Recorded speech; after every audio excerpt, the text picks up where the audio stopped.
High, আসসালামু আলাইকুম। এখন আমি ৯ নাম্বার ভিডিওতে আপনাকে দেখাবো যে আপনার ই-কমার্স ওয়েবসাইটের যে অর্ডার ম্যানেজার প্যানেল আছে এটা সম্পর্কে একটা আইডিয়া দেব। চলেন। সো এই দেখেন আপনার এই যা পাবেন আপনার ই-কমার্স ওয়েবসাইটে।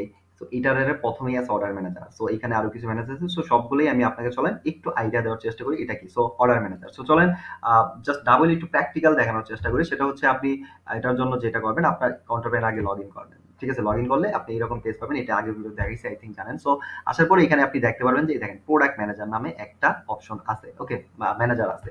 সো এইটার কাজ কি? এইটাই আমি আপনাকে চলেন একটু ক্লিয়ার করি। সো এইটা হচ্ছে আপনার ই-কমার্স ওয়েবসাইটে প্রোডাক্ট ম্যানেজমেন্ট রিলেটেড যত ফিচার আছে সেটা পেয়ে যাবেন। আরেকটা জিনিস একটু বলে নেই। ধরেন আপনার ই-কমার্স ওয়েবসাইটে কি কাজ আপনার করতে হবে? দেখেন খেয়াল করেন। আপনার প্রোডাক্ট গুলা ম্যানেজ করতে হবে, প্রোডাক্ট এড করতে হবে, এডিট করতে হবে, ডিসপ্লে করতে হবে। সো প্রোডাক্ট রিলেটেড একটা কাজ থাকে। দেন হচ্ছে ক্যাটেগরি থাকে। ক্যাটেগরি এড করতে হয়, ম্যানেজ করতে হয়। তারপরে অর্ডার ম্যানেজ করতে হয়। সো এরকম প্রত্যেকটা সেশন আলাদা, আলাদা আছে। সো এটার একটা হচ্ছে আপনার প্রোডাক্ট ম্যানেজার বা প্রোডাক্ট ম্যানেজমেন্ট। সো এটার আন্ডারে আ এটার মধ্যে যদি আপনি ক্লিক করেন তাহলে হচ্ছে আপনি আরেকটা প্যানেলে মানে এন্টার হবেন। আর এটার ইন্টারফেসটা এরকম দেখা যাবে। আর এটার কাজ হবে এটা হচ্ছে আপনার প্রোডাক্ট ম্যানেজার। যেখান থেকে আপনার ই-কমার্স ওয়েবসাইটের যত প্রোডাক্ট আছে, আপনার বিজনেসের যত প্রোডাক্ট সবকিছু আপনি ম্যানেজ করেন। ম্যানেজ করা মানে হচ্ছে আপনার ওয়েবসাইট তে আপনি প্রোডাক্ট গুলো এখান থেকে এড করতে পারবেন। দেখেন এড নিউ প্রোডাক্ট আছে। এখানে গেলে আপনি প্রোডাক্ট গুলো এড করতে পারবেন। ওকে? দেন যে প্রোডাক্ট গুলো এড করছেন তার একটা লিস্ট দেখতে পারবেন। এখানে সব লিস্ট ক্রিয়েট হবে। দেন হচ্ছে এখান থেকেও আপনি নতুন প্রোডাক্ট এড করতে পারেন।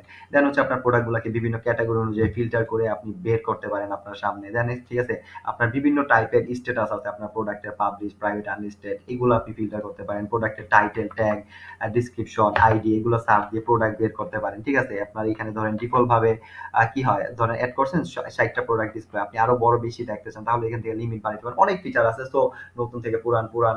দেন হচ্ছে প্রোডাক্ট লিস্ট 2 আরেকটা আছে। এখানে আপনার এই স্টাইলে দেখা যায়। সো সোজা কথা হচ্ছে প্রোডাক্ট ম্যানেজ করতে আপনার যত ফিচার লাগে সবকিছু আপনি এই প্যানেলে পেয়ে যাবেন। ওকে? তারপরে ধরেন যেকোনো প্রোডাক্টের আবার এডিটে গেলে ডুপ্লিকেট সিস্টেম আছে। সো সবগুলো আমি একটা আপনাকে দেখাবো। নো প্রবলেম প্রোডাক্ট ম্যানেজার আন্ডারে। বাট আমি এখন জাস্ট আপনাকে দেখাইতেছি প্রোডাক্ট ম্যানেজারটা কি। সো আপনার ই-কমার্স ওয়েবসাইটে আপনি যখন আমাদের থেকে সার্ভিস নিন এরকম একটা প্রোডাক্ট ম্যানেজার পাবেন যা দেখছেন। এখান থেকে আপনি সব প্রোডাক্ট গুলাকে আপনি ম্যানেজ করতে পারবেন। সো আরো একটা করে আমি দেখাবো যে এই order manager sorry product manager আন্ডারে কি ফিচার আছে। সো ওইটাও আমি দেখাবো। বাট আগে চলেন আরো যে প্যানেল গুলো আছে ওকে? মানে এই প্যানেলের কোনটার কি কাজ আগে এই আইডিয়াটা একটু নিয়ে নেন, জেনে নেন। তারপরে হচ্ছে আবার আমি দেখেন ওই প্যানেলের আন্ডারে আবার কি ফিচার আছে ওইটা দেখাবো। দেখেন তার আগে একটা জিনিস একটু খেয়াল করেন। সবার আগে আমি আপনাকে কন্ট্রোল প্যানেল দেখাইছি। কন্ট্রোল প্যানেলের আন্ডারে হচ্ছে এই সবগুলা জিনিস। ঠিক আছে? সো ওইটার তখন একটা কুইক আইডিয়া দিছি। দেন হচ্ছে এখন আবার আরেকটু বেশি আরেকটু ডি আরেকটু বেশি আইডিয়া দেওয়া হবে আপনার এই প্রোডাক্ট গুলা মানে প্রত্যেকটা ম্যানেজার সম্পর্কে বা এইগুলার কাজ কি। দেন হচ্ছে এইগুলা একটু আইডিয়া দেওয়ার পরে আমি আপনাকে আবার প্রত্যেকটা বা আ ম্যানেজার বা সিস্টেমের আন্ডারে আরো কি ফিচার আছে ওইগুলো আবার একটা করে দেখানোর চেষ্টা করব। ওকে? তো চলেন I think product manager idea পাইছেন। প্রোডাক্ট রিলেটেড যত কাজ আছে আপনি এই ম্যানেজারে পেয়ে যাবেন। আর ওকে? তো এটা গেল। তো নেক্সট ভিডিওতে আমি নতুন আরেকটা কিছু আপনাকে দেখাবো। তো আশা করি দেখা হবে নেক্সট ভিডিওতে। Good bye. আসসালামু আলাইকুম।